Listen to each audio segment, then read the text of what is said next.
Welcome to Guns 101, our video welcome message for new gun owners. It's brought to you by the Self-Defense Radio Network. I'm Rob Morse from Self-Defense Gun Stories. My partners tonight are Amanda Suffolcool from Eye on the Target Radio, and that other guy, the guy doing the heavy tech lifting, that's Paul Lathrop from the Polite Society podcast. We're joined tonight by Melody Lauer. She's from the Citizens Defense Research. You can find her on Facebook. Melody, millions of people brought a gun home.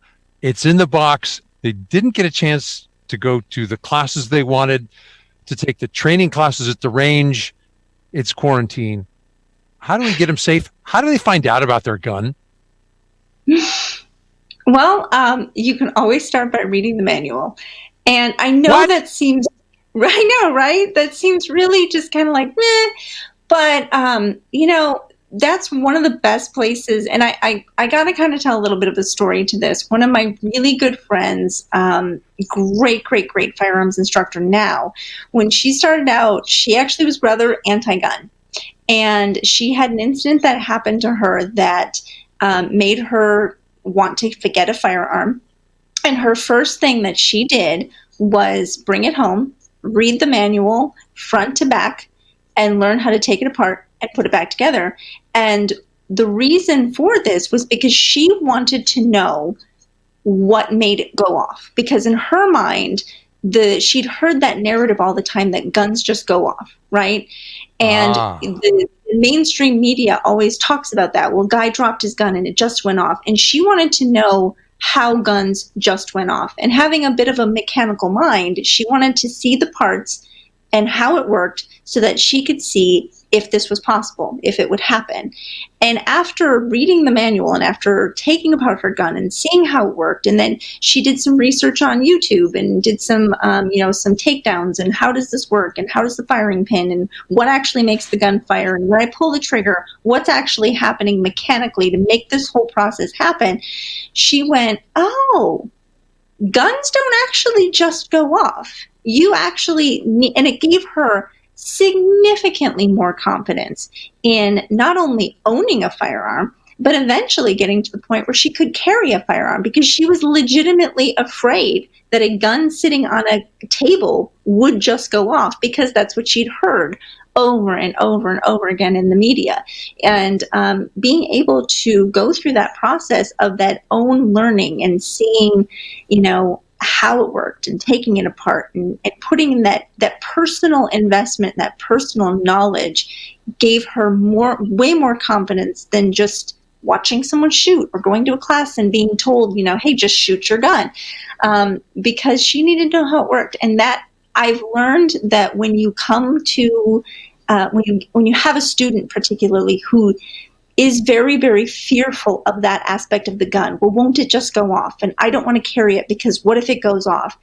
Normally, or most often, that's because they don't understand how the mechanics of the firearm work. And once you help them take it apart and you help identify the pieces and you show them how it works, and then you have them put it back together, their level of confidence in the machinery that they have is just astronomical after that. It's kind of like saying to people, well, your car just doesn't automatically start. And they go, well, yeah, I know that because they understand the process of how a car gets, for the most part, I get in, I put the keys in, I do this. These are the things that I have to do in order to make it go. We don't have that general knowledge for firearms anymore. We used to, because they were far more common than they are now. But now you have to do a little bit, and each firearm is different, right? Each firearm, some have hammers, some have strikers, some are revolvers. Each one is different, and so you have to take the time to invest in your own firearm to figure out how it works so that you have confidence in your machine. Well, that makes so much sense. Let's go back. Let's use the car analogy again, because I think you really touched on something that clicks, and that is, how do we learn how to do things? And if you're a brand new gun owner that's never been around guns and never been around people with guns, you've not learned any of this by osmosis. Think about how you learn how to drive. Did you really learn how to drive in driver's ed, or did you learn how to drive by sitting in the back seat while your mom, green meant go, red meant stop and yellow meant go really fast, right? I mean, you learned you learned when you turned, how you stayed in a lane, all of that kind of stuff while you were kids watching an adult do it before you ever had an opportunity. And so people who have never been around a gun, they didn't have any of that. And so they're starting from truly from ground zero. And the manual is a great place. We, the gun community, have to keep in mind that they have no residual gun knowledge when they come to us and say, this is what I want. Mm-hmm. Well, the scary thing about that too is just like a parent who shows us how to drive, sometimes your parents are showing you how to drive the wrong way. Sometimes even Badly. the manual can kind of steer you in a kind of an incorrect direction as well. And so this is where your professional firearms instructors do come in. This is where your Facebook, these were podcasts like this come in, because growing up, I was around a lot of firearms. In our household growing up, if a gun was unloaded, you could do anything you wanted to with it. You could point it at other people. You could play with it. You could twirl it around. You could throw it. You could be as careless as you wanted to if it was unloaded.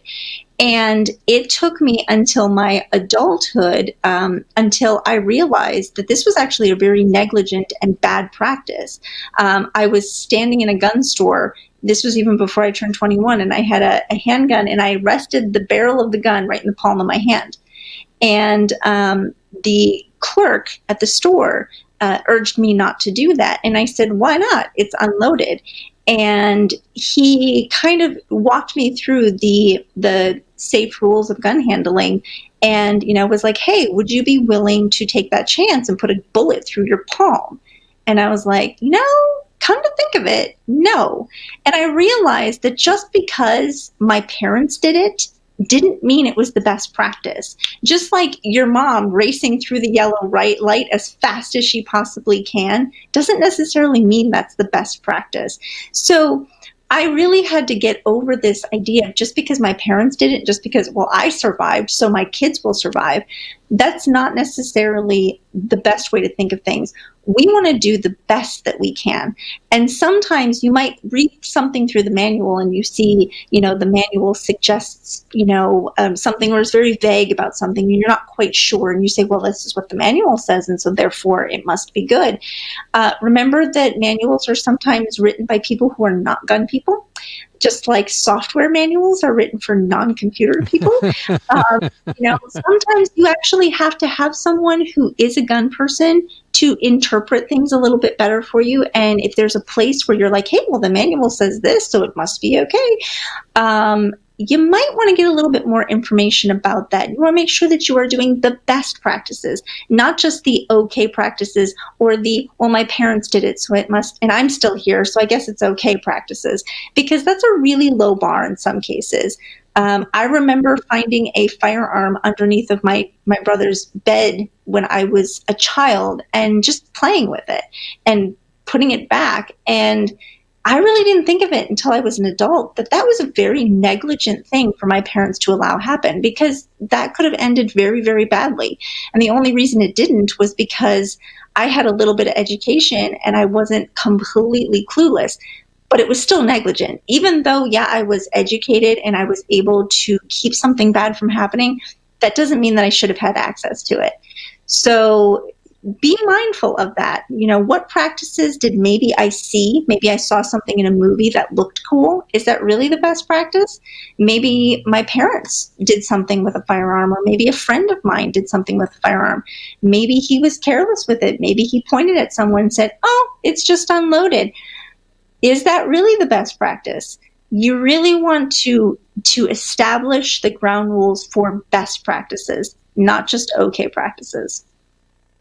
Oh, that makes so much sense, because you don't want to live with the repercussions that you did not choose wisely, that you did not decide wisely, or that it was not in the condition that you thought it was in, and then accidents or negligence happened. So the last thing I have to say about that is, I think it's Darrell Bolke always says this: every time you touch a firearm, you are making life and death decisions. Every single time. If you remember that and you come with it with that level of responsibility, you'll be much better off. That makes so much sense. There's nothing that I can add to it. Melody Lauer from Citizens Defense Research. Look her up on Facebook. You'll like what you see. We'll be back.